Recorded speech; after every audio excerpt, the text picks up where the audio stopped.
Thanks for being here. Bret, it's always good to join you. What about that these nominations came up because of what you did? Oh, look, that argument is just silliness. It's being pushed by Harry Reid, and there's some Republicans who are repeating it. But Reid announced a week ago he intended to force through every one of these extreme bad nominees. The only difference was because we forced a vote on amnesty this weekend, he had the votes one day earlier, but he would have done the exact same votes today and Monday and Tuesday that he did on Saturday, and the result would have been the same. And for example, there's some folks that have focused on the Surgeon General. The Surgeon General is an unqualified extreme nominee. He was the very first nominee Harry Reid had us vote on Monday. If we hadn't had a session on Saturday, he still would have been the first nominee on Monday. And so, regardless, we shouldn't be confirming these nominees, but we're doing it because Reid's abusing his power. You apologized, reportedly, to your colleagues today. Is that true? Well, let's be clear what I apologized for. I apologized for their weekend personal plans being inconvenienced. A number of senators had to come back unexpectedly. I apologized for that personal hardship. But what we did this weekend was important, I believe. It was important to vote on executive amnesty. Amnesty is unfair. Millions of Americans spoke up and voted overwhelmingly in the last election, threw out the majority leader and Democrats in Congress over amnesty. And what the president did is unconstitutional. We're facing a constitutional crisis, and in my view, it was critical. This Saturday, after the fight we had the very first vote on President Obama's unconstitutional amnesty. That's what I was pressing for. That's what others were pressing for. And I think it mattered to honor our commitment to the voters to force that vote. I know you've heard this, that it's described as knifing now Senate Minority Leader Mitch McConnell in the back as he gets ready to become Senate Majority Leader. Why now would Senator Reid trust McConnell in the wake of this process being stirred up? Look, let's be clear. For a week, I was very clear with Mitch McConnell, with Harry Reid, that I wanted to vote on the constitutionality of executive amnesty. I said, I'm happy to cooperate in any way procedurally, but we deserve an up or down vote. That's something senators do each and every day. You know, you look at this omnibus that just passed Congress. It's $1.1 trillion of every payoff for special interest, for lobbyists, for K Street. All of them got taken care of. It was a perfect example of Washington corruption.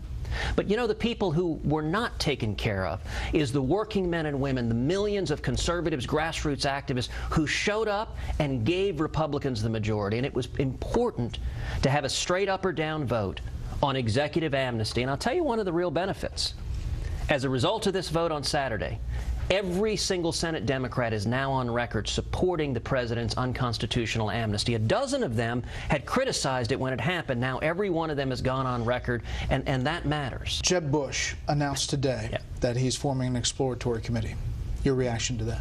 Oh, look, I like Jeb Bush. I think he's a good man. I think he was a good governor in Florida. He's going to have to make a decision in the next few months if he wants to run for president or not. And if he does, I think we're going to have a robust discussion over the next year and a half about who the Republican nominee should be, and I think that's a good thing. You worked for his brother's campaign 14 years ago. You served in his administration. So how does the prospect of another Bush presidency strike you? Well, look, let's see, number one, if he's running. Let's see who the other candidates are. And I believe in the primary process. I trust the grassroots to make the best determination. I will tell you what I think we should be looking for. We should be looking for whoever is standing up and leading, whoever is standing up and fighting the major fights of the day, whoever is making the case that the Obama economy is a disaster, that Obamacare is a train wreck, that we've got to defend the Constitution, that we've got to restore America's leadership in the world. And my advice, look, by any measure, there are a whole bunch of governors, senators who are thinking about running in 2016. My advice to every one of them is stand up and lead.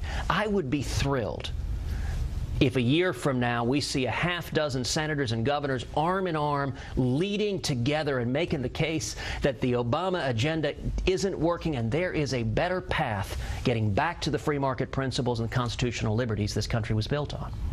It's clear Democrats hate you.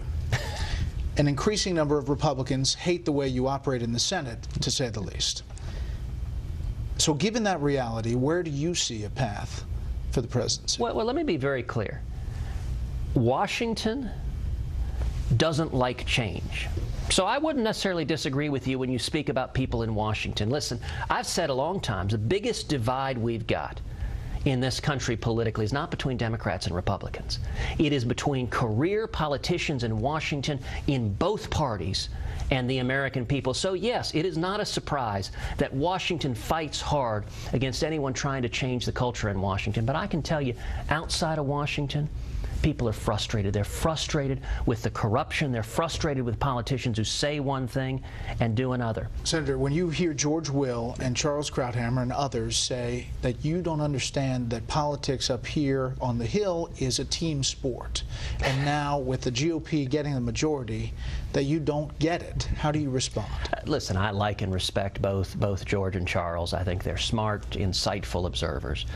You know, on some level, I'll agree with what they said. I am not trying to play the rules of Washington, because I think Washington's broken. I think it's profoundly broken. And I think the only answer is to change Washington. Let me give you a tech example. In the tech world, you have disruptive apps that come in and disrupt the means of distributing a good or service. Let's take, for example, Uber coming in or Lyft coming into a city. Whenever that happens, the existing providers fight like cats and dogs. The taxi commissions have done everything they can to kill Uber and Lyft.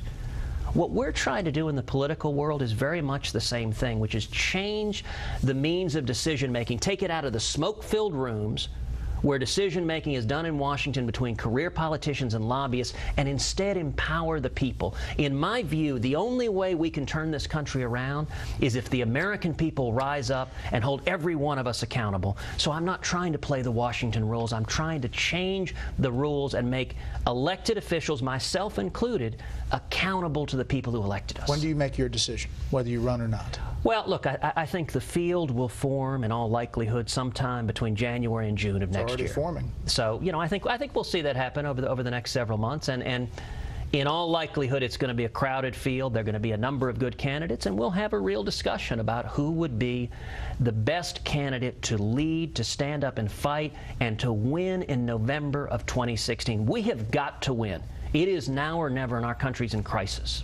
Senator, thanks for the time. Thanks, Bret.